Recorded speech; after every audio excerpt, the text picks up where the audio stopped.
look, I'd be okay. For Big Daddy Chuck here. Big Daddy! We're going to have a message right now. This is our first scripture. Did anybody bring their Bible?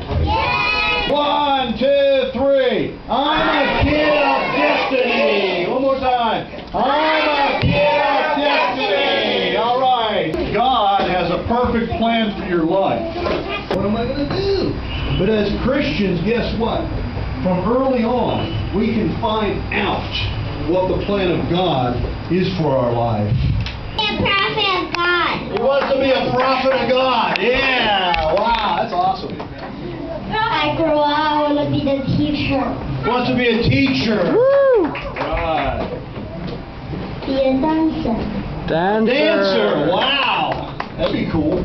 We have you dance in the church here. And being an engineer. An engineer. Okay. Come on, honey. Let's see what you want to be. I want to be a good swimmer. A good swimmer. Maybe we'll go to the Olympics. 2008 China Olympics. Yeah.